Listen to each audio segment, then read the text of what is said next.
Bonjour à tous et bienvenue dans cette vidéo de mes pronostics des huitièmes de finale de la Ligue des Champions 2020-2021. Alors au moment où je parle, le tirage au sort vient d'être effectué, donc je suis encore dans l'émerveillement là, de la révélation des matchs. On va d'abord commencer, avant de rentrer dans le vif du sujet des huitièmes, revenir très rapidement sur les poules, juste pour débriefer un peu les pronos que j'avais fait. En quelques points, le premier point c'est que déjà, faut dire que j'ai trouvé quasiment tous les premiers et deuxièmes de chaque poule, donc c'est plutôt pas mal honnêtement. Mon gros problème ça a été d'inverser quasiment tous les troisièmes et quatrièmes. En gros dans la poule du Bayern j'ai inversé Salzbourg et le Locomotive. Dans la poule de Marseille j'ai mis Marseille 3ème, dans la poule de Rennes j'ai mis Rennes 3ème. Comme vous le voyez j'ai un peu surévalué les clubs français dans cette compétition. J'ai inversé le club Bruges, le Zénith aussi par exemple, bon voilà. Sinon, le groupe où je me suis carrément trompé, c'est le groupe du Real, où j'avais dit Inter premier, Real deuxième, hein. Donc vous l'avez vu, c'est un peu compliqué, l'Inter a fini 4, puisque c'est le Real et Gladbach qui sont passés, avec Shakhtar en 3 en plus. Et au niveau du groupe de la Juventus et du Barça, j'ai eu le groupe carrément dans l'ordre. Au niveau du groupe de Liverpool, je l'ai eu carrément dans l'ordre. Et surtout, ma petite fierté, tu vois, j'ai eu le groupe dans l'ordre du Paris Saint-Germain. J'avais mis Paris 1, Leipzig en 2 et Manchester United en 3. Donc voilà, tu vois, ça compense un petit peu mon Inter raté. Bon, ça c'était pour la petite parenthèse de ce que j'avais dit précédemment. Maintenant, on va se concentrer sur ce qui vient de se passer, les 8 huitièmes de finale, et on rentre tout de suite dans le game avec un Lazio Bayern. Alors je vais pas vous mentir, c'est pas le match qui va nécessiter le plus de débat pour moi. Est-ce que j'ai besoin d'argumenter pour dire qu'il y a deux classes d'écart entre la Lazio et le Bayern? Honnêtement, la Lazio, ils tombent dans un groupe où voilà, finalement, ils auraient, au niveau de l'espoir, ils auraient même peut-être pu finir premier, hein. Mais bon, Dortmund, ils ont quand même été suffisamment solides.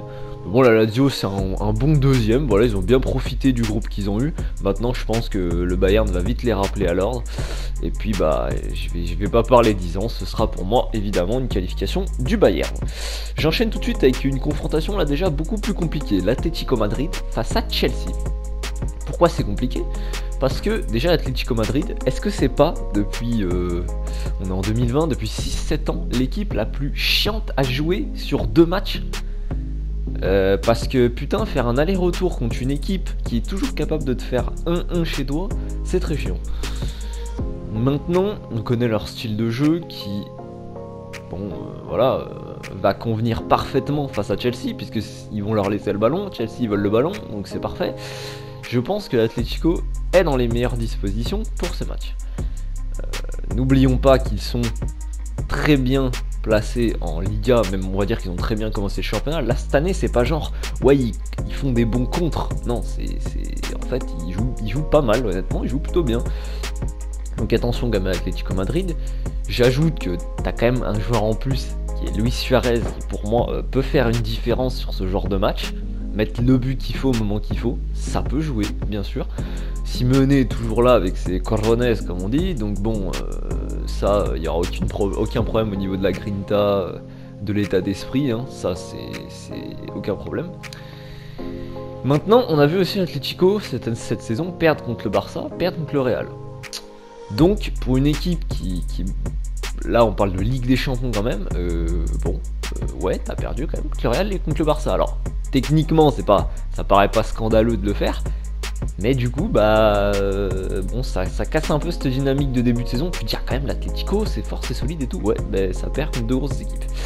Donc, voilà où on en est côté Atlético. Côté Chelsea, on est sur une équipe qui a très bien démarré son championnat d'Angleterre,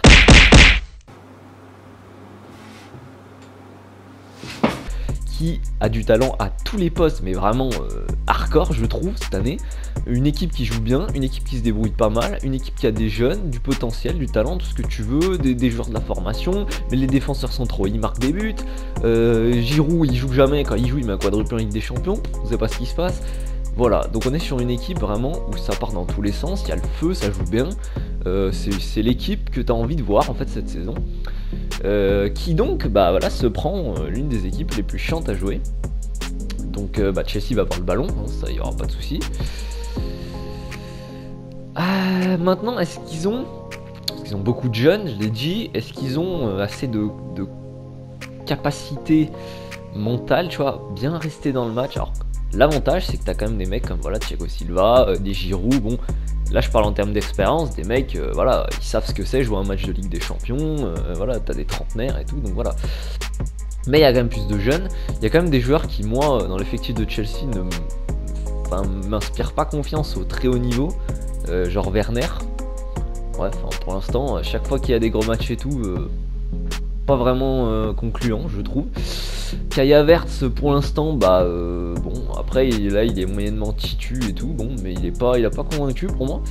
Le mec, de toute façon, qui tire cette équipe vers l'eau, c'est bien sûr Hakim Ziyech. Et on voit, dès qu'Hakim Ziyech, il est blessé, c'est quand même pas le même jeu, hein, c'est pas la même efficacité, quoi, tu vois. Ça joue toujours bien, mais c'est pas la même efficacité. Et l'efficacité, contre une équipe qui est très efficace, c'est important. Bon, je pense qu'on n'a pas trop mal résumé. Maintenant, quel est le pronostic? Chelsea est-il assez fort? Atletico Madrid a-t-il assez de talent? Qu'est-ce qui va se passer sur 2 matchs? Eh bien, pour moi, comme l'an dernier, comme ils l'ont fait contre Liverpool, c'est l'Atlético Madrid qui va passer les 8e de finale de Ligue des Champions. Je pense qu'ils ont tout ce qu'il faut pour se sortir pas de ce piège, mais de cette confrontation face à une grosse équipe qui en face va avoir un petit peu de jeunesse et je pense va manquer d'efficacité. Ça va sûrement être une confrontation très serrée, il y aura sûrement des buts, pas de soucis. Je pense que l'Atlético, je sais pas si on peut dire est mieux armé, mais va être mieux préparé. Atlético Madrid, c'est mon choix. Allez, on enchaîne avec un 3e match, Porto-Juventus. Alors là aussi, il va y avoir énormément de débats de ma part. Porto est tombé dans un groupe faible. Je pense que si Porto prend un groupe là comme le Real, Inter ils ont pris, ça passe jamais. Hein, parce que cette année Porto c'est vraiment... En fait tu sens que c'est une équipe de niveau Ligue des Champions, donc ils font pas de la merde. Mais alors...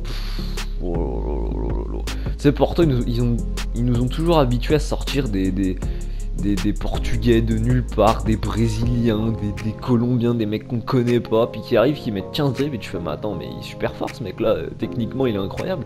Là cette année, je sais pas, il y a pas grand chose.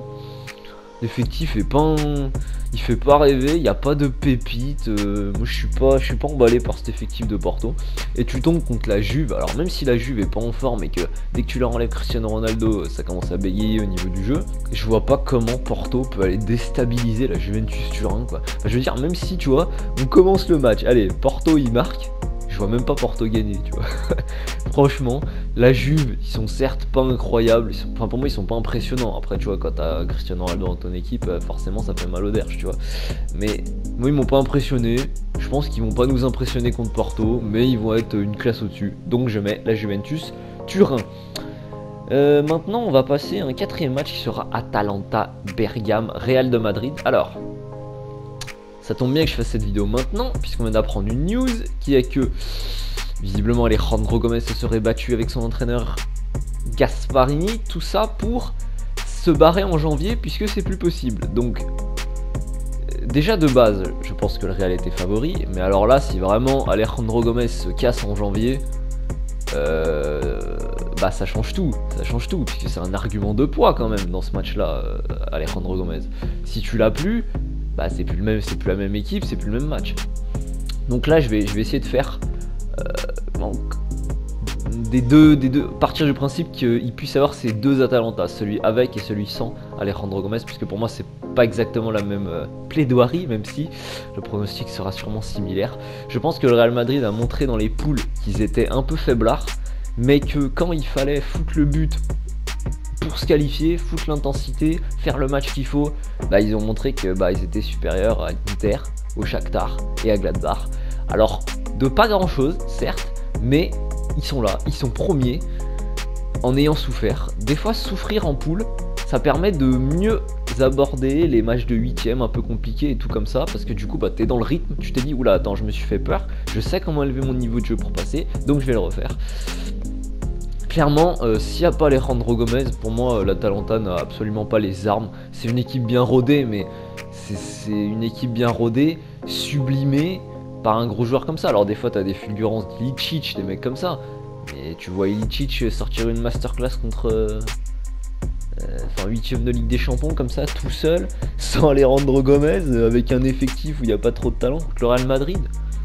Enfin, je sais pas, moi ça me... Voilà. Mais même, allez, même s'il le fait, il met un but. Je sais pas, je vois le Real en mettre 2, tu vois. Non, ça va être moins trop compliqué. Si Alejandro Gomez, je pense, a une confrontation assez... un peu plus serrée quand même, mais je pense que le Real va verrouiller quand il faudra et va mettre les ingrédients pour être légèrement au-dessus. S'il n'y a pas Alejandro Gomez, je pense qu'on peut se diriger vers un écart assez conséquent quand même. Ouais, je pense que ouais, tu peux partir sur du 4 ou 5 buts d'écart sur le cumul des deux matchs. Un 2-0, 3-0, s'il n'y a pas Alejandro Gomez, ça me choquerait pas.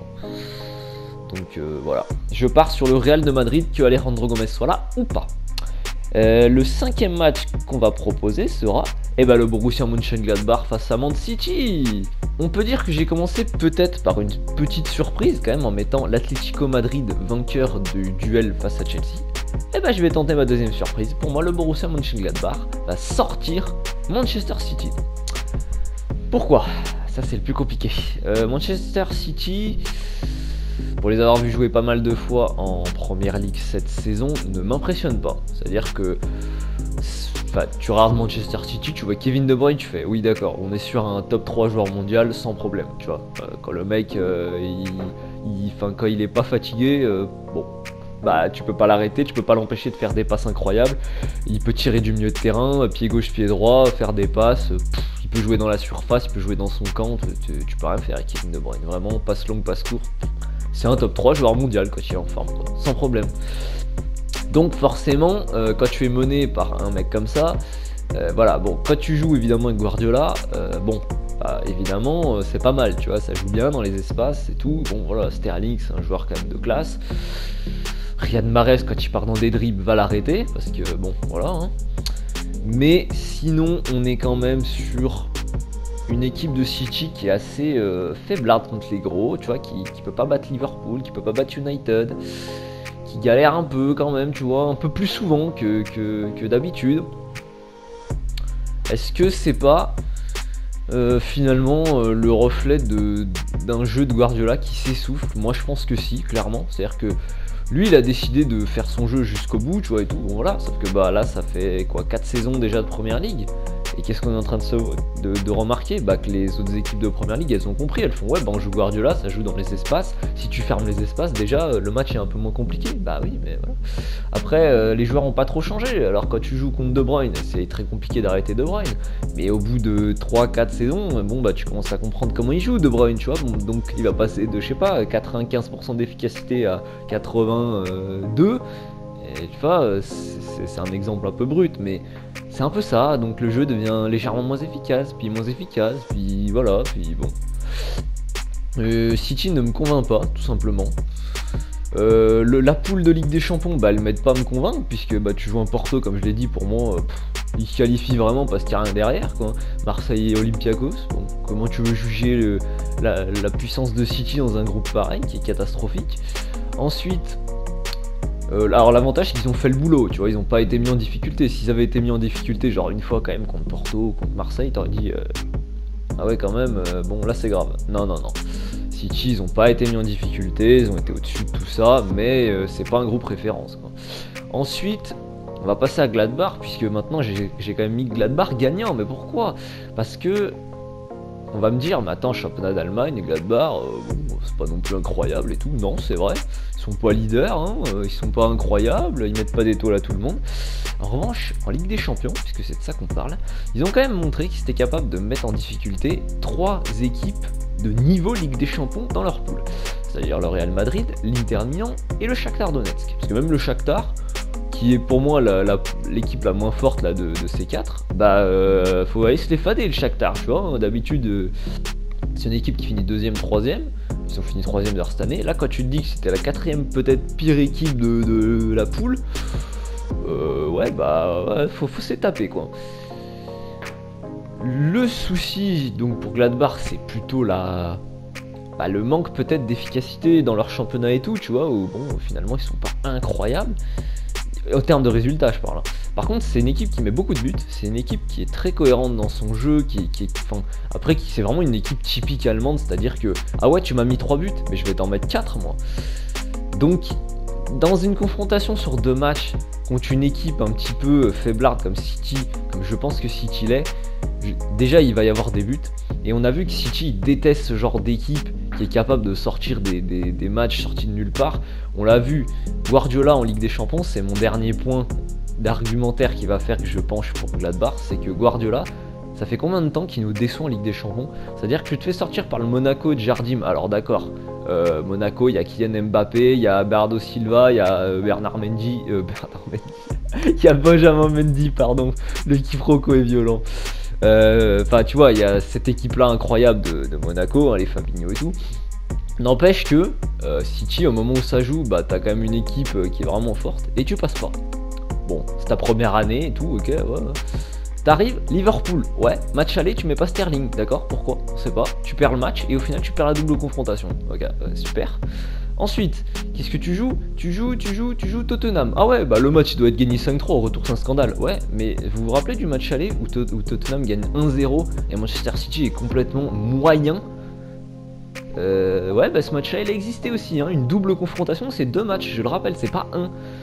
Donc, Guardiola ne... Et puis alors, l'an dernier c'est sur 1 match, donc c'est différent, mais tu perds quand même contre Lyon, quoi. Donc, il y a ce côté quand même pas sécurité, ce côté un peu prévisible, ce côté dès qu'il y a une équipe en face qui met un peu de folie ou qui oppose une résistance, bah c'est compliqué, encore plus cette année. Donc ma surprise, bah c'est de mettre le Borussia Mönchengladbach vainqueur, parce que je pense bah, que eux, ils vont se dépasser, ils vont aller foutre des buts et tout, et que City va être un peu dépassé par cet engouement. Voilà. Un 6ème match qui sera pas plus facile à pronostiquer parce que Séville-Dortmund, on est sur 2 équipes typiquement niveau Ligue des Champions, mais un peu de seconde zone. Surtout que ce qui est difficile, c'est que les 2 équipes, là au moment où je parle, sont genre 5ème de leur championnat, les 2. Donc bon, comment tu compares et tout? En termes de talent finalement, est-ce qu'il y a tellement une équipe qui surpasse l'autre? Peut-être Dortmund, t'as envie de dire un petit peu, mais même pas tellement en fait, hein. Tu vois, c'est des équipes assez vraiment équivalentes un peu partout. Ah putain, le mec qui est capable de me dire ouais facile, c'est l'une des 2 qui passe. Ah bah écoute, ouais, j'ai hâte d'entendre tes arguments parce que moi je suis assez partagé. Je pense que si tu me dis Séville, je suis pas choqué. Si tu me dis Dortmund, je suis pas choqué. Maintenant, il faut faire un choix, il faut faire le bon choix. Laquelle des 2 équipes m'a un petit peu plus conquise, on va dire? Ce serait le Borussia Dortmund avec une...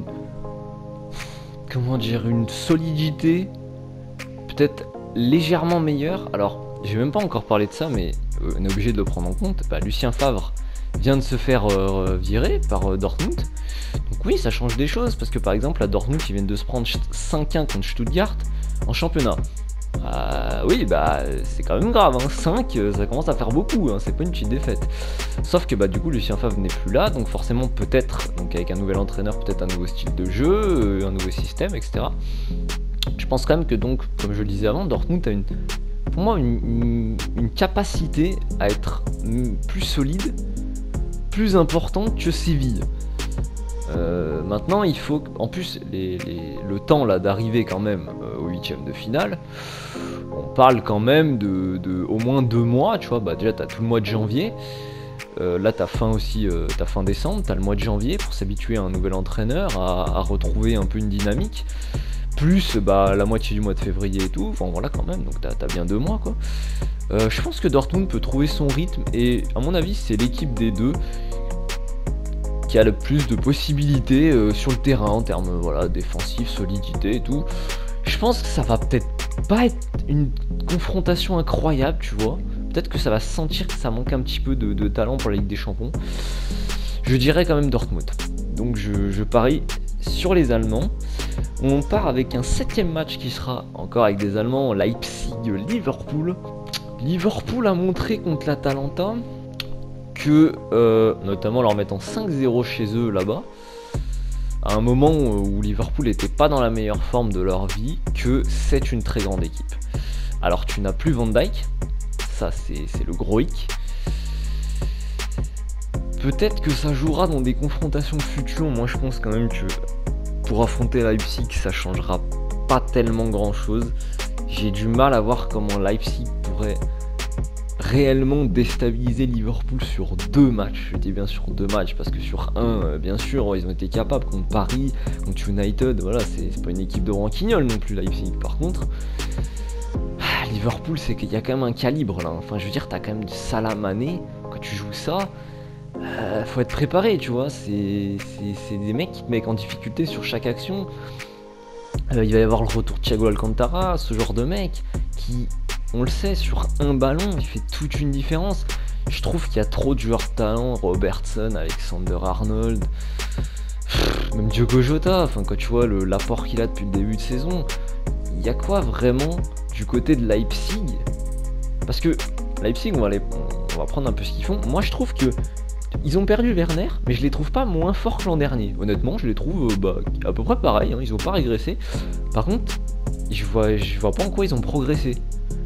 Donc le problème, c'est que tu te retrouves sur l'an dernier, une bonne équipe qui se retrouve même à faire demi parce que bon bah le calendrier a peut-être été le tirage au sort pardon, a été peut-être un peu avantageux, tu vois, c'est bon voilà. Mais au final, je les trouve pas meilleurs que l'an dernier, et l'an dernier bah ça bat pas une grosse équipe qui est le PSG, tu vois, par exemple. Sur un match, après c'est sur un match, c'est toujours compliqué de comparer, mais voilà, pour moi Liverpool est une très grande équipe cette saison, ils font partie des favoris, et ouais, même si allez, ça m'étonnerait pas, tu vois, que Leipzig il gagne le match aller, tu vois, quelque chose genre il gagne 1-0 ou 2-1, tu vois, ça m'étonnerait pas parce que c'est quand même une bonne équipe. J'ai du mal à voir comment il prendrait pas genre 3 buts au retour, tu vois, à Anfield. En plus, pour le peu qu'il y ait un peu de public et tout, ouais, je pense que Liverpool, tu sens vite la grande équipe portée un peu, tu vois, par l'ambiance, l'enjeu.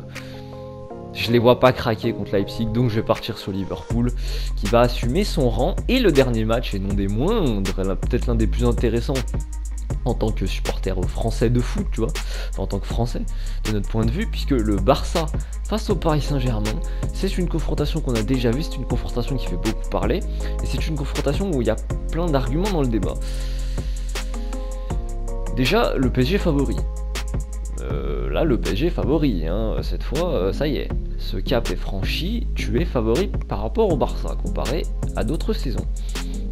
Maintenant, tu es sur un Paris Saint-Germain, on l'a vu, qui pour moi est moins solide que certaines années quand même.